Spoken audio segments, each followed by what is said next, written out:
무림맹 정문이 활짝 열렸다. 아직 해가 뜨기 전이었으나 횃불빛이 새벽 안개를 뚫고 길게 뻗어 있었다. 15명의 무사들이 줄지어 정문을 빠져나가고 있었으며 그 선두에는 100발의 노인이 묵직한 검을 등에 지고 걸어가고 있었다. 무림맹 호법, 천검이라 불리는 차였다. 용화는 그 대열 한가운데 서 있었다. 남색 도포 위로 허리에 찬검이 새벽 공기를 가르듯 차갑게 빛났고 금빛 눈동자에는 단단한 결의가 서려 있었다. 옆구리에 감긴 붕대가 아직 움직일 때마다 욱신거렸으나 그 고통 따위는 이미 잊은 듯한 표정이었다. 마교를 향해 첫 발을 내딛는 순간이었다. 뒤에서 소소의 작은 목소리가 들려오는 것 같았지만 용화는 뒤돌아보지 않았다. 돌아보면 마음이 흔들릴 것 같았기 때문이다. 대신 주먹을 꽉 쥐었다. 반드시 돌아오겠다고 마음속으로 다짐하면서. 본격적인 이야기에 앞서 잠시 부탁드릴게요. 오늘 내용이 마음에 드신다면 댓글에 용화 화이팅 한마디만 남겨주세요. 여러분의 댓글 하나하나가 이 채널을 성장시키는 큰 힘이 됩니다. 좋아요와 구독도 잊지 마시고요. 자, 그럼 지금부터 시작하겠습니다. 이야기는 이틀 전으로 거슬러 올라간다. 마교의 습격이 있던 그날 저녁이었다. 용화는 무림맹 무사의 안내를 받아 맹주의 집무실로 향하고 있었는데 옆구리에 화상이 걸을 때마다 쓰라렸다. 의원이 약을 발라주고 붕대를 감아주었으나 염창의 화염 내공에 입은 상처는 쉽게 아물 것 같지 않았다. 집무실 문이 열렸다. 넓은 방 안에는 무림맹 맹주가 창가에 서서 밖을 바라보고 있었고 곁에는 호법 천검이 팔짱을 끼고 서 있었다. 맹주가 돌아보았을 때 온화하던 눈빛이 예리하게 변해 있었으며 오늘의 사태가 얼마나 심각한지 그 표정만으로도 알 수 있었다. 앉게. 맹주가 의자를 권했다. 용화가 조심스럽게 자리에 앉자 맹주도 맞은편에 앉았는데 천검은 여전히 서 있었다. 늙었으나 근육질의 체격이었으며 등에 진검에서 무거운 기운이 느껴졌다. 오늘 내가 보여준 것을 보았네. 맹주가 입을 열었다. 마교도 셋을 상대로 삼재진을 깨뜨리고 염창과 맞서 물러서지 않았지. 대단한 배짱이었어. 과찬이십니다. 철무영과 무림맹 무사들의 도움이 없었다면 저는 이미 죽었을 것입니다. 용화가 담담하게 대답했다. 사실이었다. 염창의 적염화창을 막아낸 것은 철무영이었고 맹주가 나타나지 않았다면 상황은 훨씬 더 나빠졌을 것이다. 겸손하군. 맹주가 미세하게 웃었으나 이내 표정이 다시 진지해졌다. 본론을 말하겠네. 오늘 마교가 무림맹 본거지를 습격한 것은 전례 없는 일이야. 그들이 이렇게 대담해진 데는 이유가 있을 것이고 그 이유를 알아내야 하네. 용화는 조용히 듣고 있었다. 맹주가 계속했다. 마교 토벌대를 편성하려 하네. 염창의 행방을 추적하고 마교의 거점을 탐색하는 것이 목적이지. 그리고 자네에게 그 토벌대에 합류해달라고 부탁하고 싶네. 용화의 금빛 눈동자가 미세하게 떨렸다. 저를요? 그래. 자네의 능력은 이미 들었네. 한 번 본 무공을 그대로 따라하는 재주. 마교의 무공을 분석하는데 이보다 적합한 인재는 없을 것이야. 맹주의 눈이 용화를 똑바로 바라보고 있었다. 진심이 담긴 눈빛이었으며 거절을 강요하는 것이 아니라 진정으로 부탁하는 것임을 알 수 있었다. 물론 위험한 임무라는 것은 알고 있네. 사천왕 염창이 자네를 노리고 있다는 것도 알아. 하지만 그렇기 때문에 더욱 자네의 힘이 필요해. 용화는 잠시 침묵했다. 생각할 시간을 주시겠습니까? 물론이지. 내일 아침까지 답을 주게. 맹주가 고개를 끄덕였다. 용화가 일어나 예를 갖추고 물러나려 할 때 천검이 처음으로 입을 열었다. 꼬맹이. 용화가 멈추었다. 금빛 눈동자가 천검을 향했다. 토벌대에 합류하면 내 명령에 따라야 한다. 내가 아무리 재주가 있어도 전장에서는 경험이 말하는 법이지. 그걸 받아들일 수 있겠나? 알겠습니다. 용화가 담담하게 대답했다. 천검의 눈에 미세한 흥미가 스쳤으나 더 이상 말하지 않았다. 객사로 돌아왔을 때 소소와 소연이 기다리고 있었다. 소소가 용화를 보자마자 달려왔는데 눈가가 붉어져 있었다. 울었던 흔적이었다. 용화가 맹주에게 불려갔다는 말에 걱정이 되었던 모양이었고 소연도 안도의 한숨을 내쉬며 다가왔다. 공자님, 괜찮으세요? 소소가 용화의 옷자락을 붙잡았다. 용화가 고개를 끄덕였다. 별일 없소. 맹주께서 이야기할 것이 있다고 하셨을 뿐이요. 무슨 이야기요? 소연이 물었다. 용화는 잠시 망설이다가 솔직하게 말했다. 마교 토벌대에 합류해달라는 부탁이었소. 소연의 눈이 커졌다. 소소도 놀란 표정을 지었으나 아이는 토벌대가 무엇인지 정확히 이해하지 못하는 것 같았다. 하지만 용화의 표정에서 심상치 않은 무언가를 느꼈는지 고사리 같은 손으로 용화의 손을 더 꽉 잡았다. 토벌대라면 마교를 치러 간다는 거잖아요. 소연의 목소리가 떨렸다. 염창이 당신을 노리고 있는데 그런 위험한 곳에 가겠다고요? 용화는 대답하지 않았다. 소연의 말이 맞았다. 염창은 분명히 말했다. 용화의 능력이 교주의 관심을 끌었다고. 토벌대에 합류한다는 것은 자신을 노리는 자들의 품으로 걸어 들어가는 것과 같았다. 하지만 동시에 용화는 알고 있었다. 도망친다고 해서 상황이 나아지지 않는다는 것을. 마교가 한 번 눈을 들인 이상 어디로 도망치든 찾아올 것이었다. 그렇다면 차라리 정면으로 맞서는 편이 나았다. 아직 결정하지 않았소. 용화가 조용히 말했다. 생각할 시간이 필요하오. 소연이 입술을 깨물었다. 무언가 더 말하고 싶은 것 같았으나 용화의 표정을 보고 참았다. 대신 소소가 용화의 손을 꼭 잡은 채 말했다. 공자님이 어디를 가든 소소는 기다릴 거예요. 용화가 소소를 내려다보았다. 아이의 눈에 눈물이 그렁그렁 맺혀 있었으나 울지 않으려고 애쓰는 것이 보였다. 용화의 가슴 한쪽이 뜨거워졌다. 소소, 공자님이 돌아온다고 약속하면 소소는 믿을 거예요. 공자님은 거짓말 안 하잖아요. 용화는 무슨 말을 해야 할지 몰랐다. 이 아이에게 무엇을 약속할 수 있을까? 반드시 돌아오겠다고? 그것이 지킬 수 있는 약속인가? 마교 사천왕과 싸우면서? 그때 방 밖에서 익숙한 기척이 느껴졌다. 들어오시오. 선생. 용화가 말했다. 문이 열리고 취광도인이 술병을 들고 들어왔는데 평소와 달리 취기가 없는 맑은 눈이었다. 소연아. 소소야. 잠깐 밖에서 기다려주랬니? 취광도인이 부드럽게 말했다. 소연이 눈치를 채고 소소의 손을 잡아 이끌었다. 소소가 아쉬운 듯 용화를 돌아보았으나 용화가 고개를 끄덕이자 순순히 따라 나갔다. 문이 닫히자 취광도인이 용화 맞은편에 앉았다. 평소와 달리 진지한 분위기였으며 술 냄새도 나지 않았다. 용화는 처음 보는 선생의 모습에 약간 놀랐으나 티를 내지 않았다. 맹주가 토벌대 이야기를 했군. 예. 선생께서도 아셨습니까? 무림맹의 발이 넓어서 말이지. 취광도인이 피식 웃으며 술병을 기울였다. 한 모금 마신 뒤 입을 열었다. 마교 사천왕에 대해 얼마나 알고 있느냐? 염창이 넷째라는 것은 알고 있습니다. 그래. 염창은 사천왕 중 가장 무인다운 자야. 정정당당하게 싸우는 것을 좋아하지. 하지만 위의 셋은 다르다. 취광도인의 눈이 진지해졌다. 셋째 동료는 만독선이라 불리는 독의 고수야. 기문둔갑에도 능해서 함정과 도구로 상대를 궁지에 몰아넣지. 정면, 승부보다 계략을 좋아하는 자라. 상대하기 까다롭다. 용화는 조용히 듣고 있었다. 둘째 아명은 무영기라 불리는 암살자야. 그림자처럼 숨어서 단 일격의 적을 죽이지. 그자와 싸운 자는 거의 없어. 그자와 싸우면 죽으니까.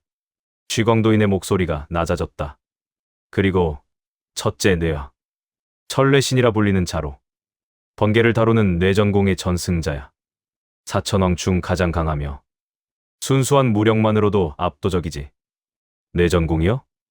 용화의 금빛 눈동자가 미세하게 흔들렸다. 번개. 그 단어가 뇌리에 박혔다.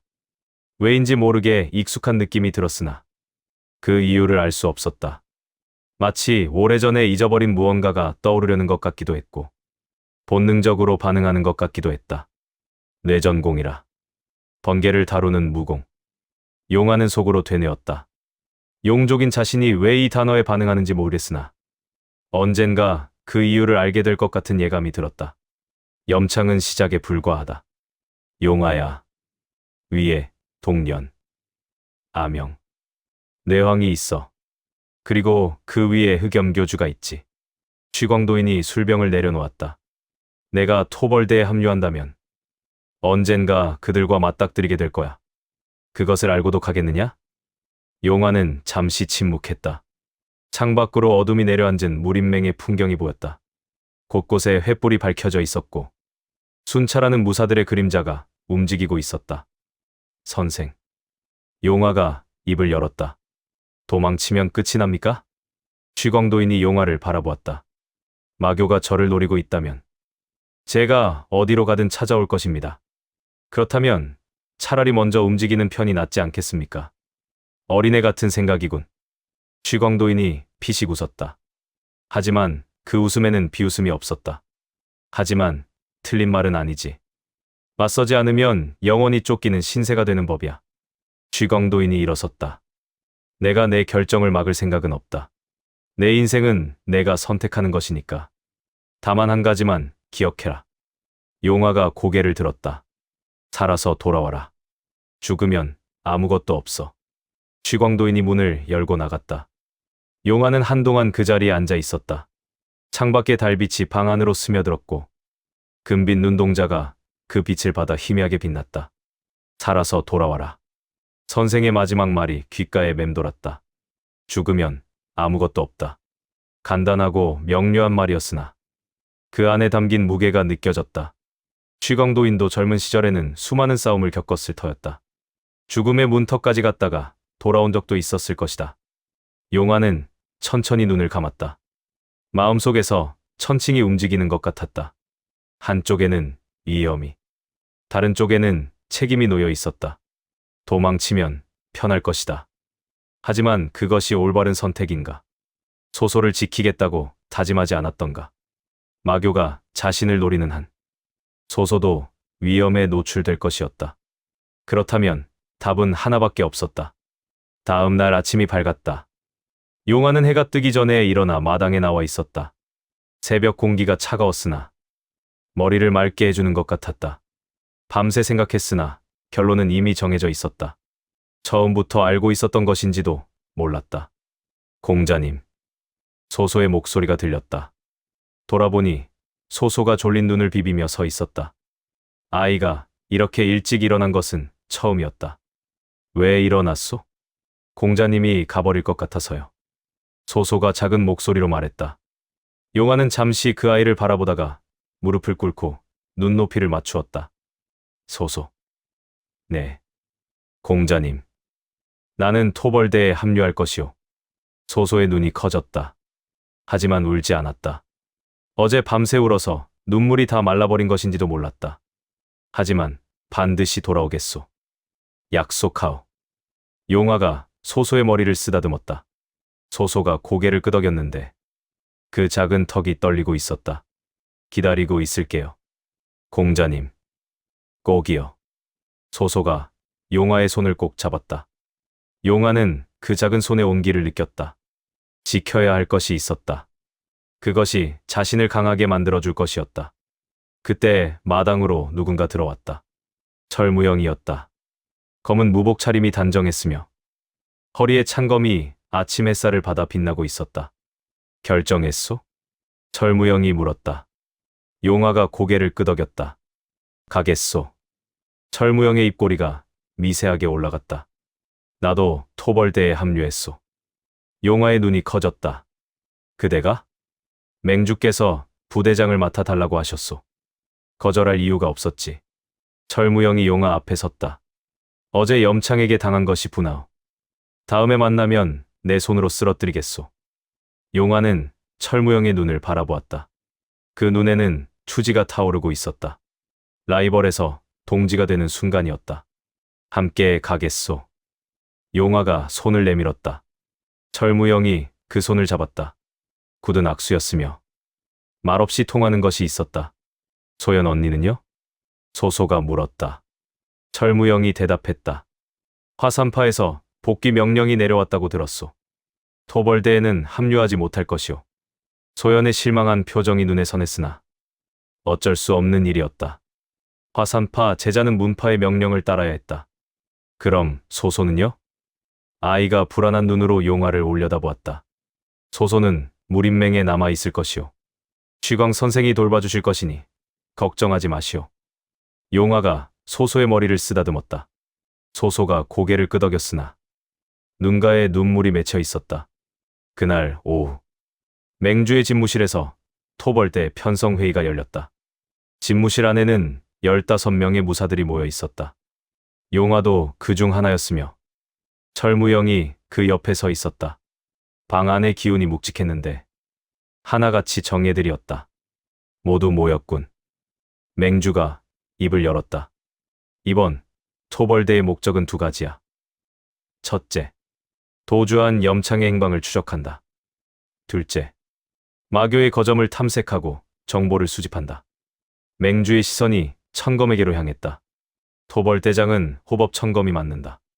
전장 경험이 가장 풍부한 자이니 모두 그의 지휘에 따르도록. 천검이 앞으로 나섰다.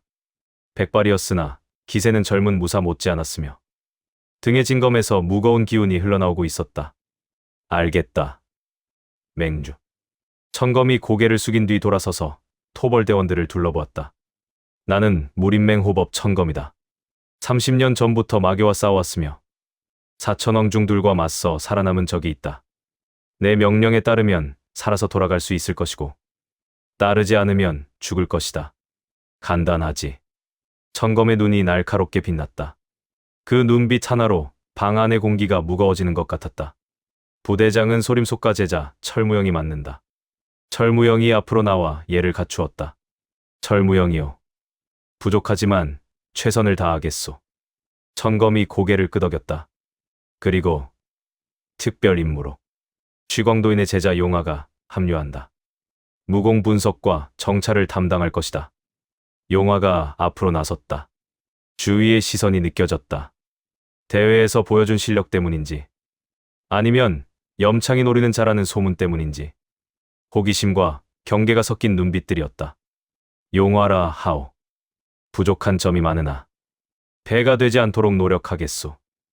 용화가 담담하게 말하고 물러섰다. 천검이 나머지 대원들을 소개하기 시작했다.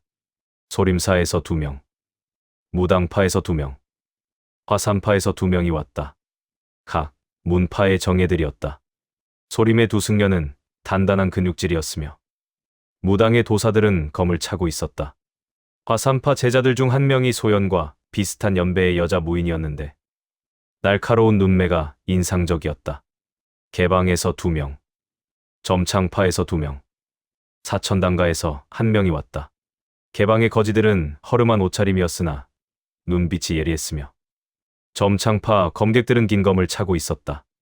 사천당가의 무인은 허리에 작은 주머니들을 여러 개 차고 있었는데 독과 암기를 다루는 자임을 알 수 있었다. 용화는 하나하나 얼굴을 눈에 담았다. 이들과 함께 마교와 싸우게 될 것이었다. 어떤 자들인지 파악해두는 것이 중요했다. 금빛 눈동자가 빠르게 움직이며 각자의 자세와 기운을 분석했다. 대부분이 상당한 실력자들이었으며 아마도 각 문파에서 가장 뛰어난 제자들을 보낸 것일 터였다. 그리고 무림맹 직속 무사 3명이 합류한다. 나를 포함해 총 15명이야. 천검이 정리했다. 출발은 모레 새벽이다. 각자 준비를 마치고 기다리도록. 토벌대원들이 고개를 숙이고 물러났다. 용화도 그들 사이에 섞여 집무실을 나왔는데 뒤에서 천검의 목소리가 들렸다. 용화. 용화가 멈추어 섰다. 내 능력에 대해 들었다. 대단한 재주지. 하지만 재주만으로는 살아남을 수 없어. 용화가 돌아보았다. 천검이 문 앞에 서서 용화를 바라보고 있었다. 마교와의 싸움은 비무대의 시합과 다르다. 적은 내가 쓰러질 때까지 멈추지 않아. 그것을 명심해라. 명심하겠습니다. 용화가 고개를 숙였다. 천검이 더 이상 말하지 않고 문을 닫았다. 그 무렵 무림맹에서 멀리 떨어진 어딘가 산속 깊은 곳에 숨겨진 동굴이 있었다. 바깥에서는 보이지 않도록 교묘하게 위장되어 있었으며 안쪽으로 들어가면 넓은 공간이 펼쳐졌다. 횃불이 벽면을 따라 밝혀져 있었고 그 불빛 아래 두 개의 그림자가 마주 앉아 있었다. 무림맹을 습격했다고? 낮고 음산한 목소리였다. 그림자 중 하나가 입을 열었는데 얼굴은 어둠에 가려져 보이지 않았다. 다만 긴 손가락이 무릎 위에서 천천히 움직이는 것이 보였으며 그 손톱이 푸른 빛을 띠고 있었다. 그래요? 동년. 염창의 목소리였다. 붉은 옷을 입은 장신의 무인이 맞은편에 앉아 있었으며 얼굴에는 자신감이 서려 있었다. 용화라는 자를 확인했습니다. 소문대로 대단한 재주를 가지고 있더군요. 한 번 본 무공을 그대로 따라하는 능력. 동년이라 불린 그림자가 몸을 앞으로 숙였다. 희미한 불빛이 얼굴의 일부를 비추었는데 창백한 피부와 가는 눈이 보였다. 입꼬리가 올라가 있었으며 그 미소가 음침하게 느껴졌다. 교주님께서 원하시는 그 능력이로군. 그렇습니다. 하지만 아직 미숙합니다. 내공이 부족해서 껍데기만 따라하는 수준이지요. 염창이 어깨를 으쓱했다. 시간이 지나면 위험해질 수도 있겠군요. 동년의 눈이 가늘어졌다. 무림맹이 가만히 있지 않을 거예요. 토벌대를 보낼 테지. 당연하겠죠. 염창이 피식 웃었다. 저도 그것을 기대하고 있습니다. 용화라는 자. 한 번 더 만나보고 싶거든요. 동년이 천천히 일어섰다.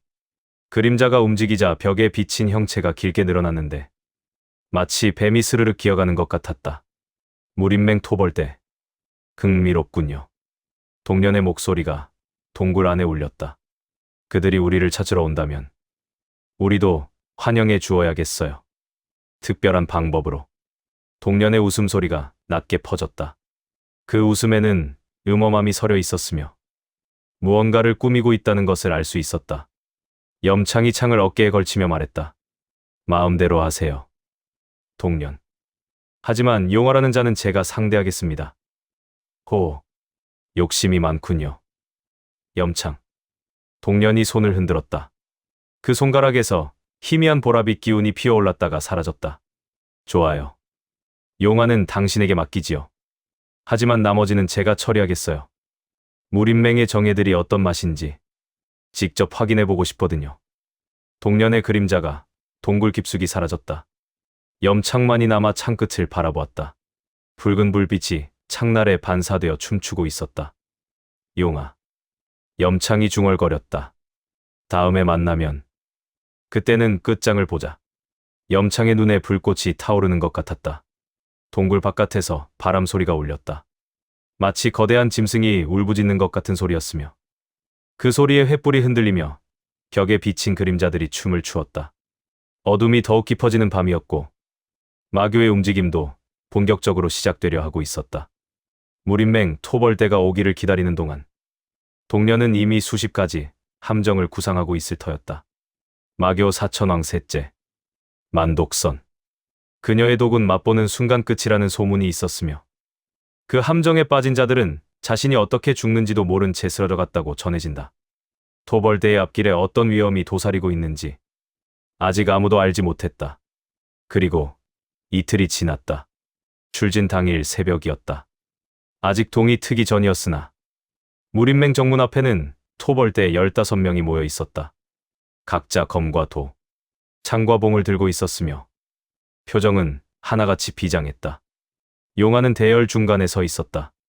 남색 도포 위로 허리에 창검이 차갑게 빛났으며 품 안에는 소소가 만들어준 행운 부적이 들어 있었다. 옆구리의 화상은 아직 완전히 낫지 않았으나 움직이는 데는 지장이 없었다. 모두 준비되었나? 청검의 목소리가 울렸다. 대원들이 일제히 대답했다. 좋다. 목적지는 남쪽 300리 지점의 흥림이다. 염창이 도주한 방향으로. 마교의 근거지 중 하나가 있다고 알려진 곳이야. 사흘 내로 도착한다. 천검이 정문 쪽을 향했다. 출발. 정문이 열리고 토벌대가 움직이기 시작했다. 용화도 그 대열에 합류하여 걸음을 옮겼는데 뒤에서 작은 목소리가 들렸다. 공자님. 소소의 목소리였다. 용화가 멈추어 섰다가 뒤돌아보았다. 정문 옆에 소소가 서 있었고 그 옆에 소연과 취광도인이 함께 있었다. 소소가 달려왔다. 눈에 눈물이 그렁그렁 맺혀 있었으나 울지 않으려고 애쓰고 있었다. 용화가 무릎을 꿇고 아이의 눈높이에 맞추었다. 기다리고 있을게요. 공자님. 소소가 용화의 손을 꼭 잡았다. 꼭 돌아와요. 약속이에요. 약속하오. 용화가 소소의 머리를 쓰다듬었다. 아이의 눈에서 결국 눈물이 흘러내렸으나 소소는 그것을 닦으며 억지로 웃어 보였다. 소연이 다가왔다. 눈가가 붉어져 있었다. 조심해요. 용아. 무리하지 말고 위험하면 도망쳐요. 알겠소. 용아가 고개를 끄덕였다. 소연이 무언가 더 말하려다가 입을 다물었다. 대신 주먹을 꽉 쥐며 말했다. 다음에는 꼭 같이 갈 거예요. 화산파 명령 따위. 그때는 무시할 거예요. 용아의 입꼬리가 미세하게 올라갔다. 기다리겠소. 쥐광도인이 앞으로 나왔다. 술병을 들고 있지 않았으며 눈빛이 맑았다. 용아야. 예. 선생. 살아서 돌아와라. 쥐광도인이 용아의 어깨를 두드렸다. 그 손에 힘이 들어가 있었다. 내가 돌아오면 가르쳐 줄 것이 있어. 아직 말하지 않은 것이 있거든. 무엇입니까? 돌아오면 알려주지. 쥐광도인이 피식 웃었다. 용아는 잠시 그 눈을 바라보다가 고개를 숙였다. 반드시 돌아오겠습니다. 용아가 몸을 돌렸다. 앞에서 토벌대가 기다리고 있었다. 철무영이 대열 앞쪽에서 용아를 바라보고 있었으며 고개를 끄덕여 보였다. 용아가 걸음을 옮겼다. 뒤에서 소소의 목소리가 들렸다. 공자님. 하지만 용아는 뒤돌아보지 않았다. 돌아보면 마음이 흔들릴 것 같았기 때문이다. 대신 주먹을 꽉 쥐었다. 품 안의 행운 부적이 가슴에 닿아 따뜻했다. 정문이 열리고 토벌대가 무림맹을 떠났다. 새벽 안개 속으로 15개의 그림자가 사라져갔다. 용화의 금빛 눈동자가 앞을 향해 빛나고 있었으며 그 눈에는 단단한 결의가 서려 있었다. 용족 청년의 새로운 여정이 시작되고 있었다. 다음 화 예고 17화 흥림. 토벌대가 마교의 근거지 흥림에 도착한다. 그곳에서 기다리고 있는 것은 무엇인가? 동년의 함정이 토벌대를 기다리고 있다.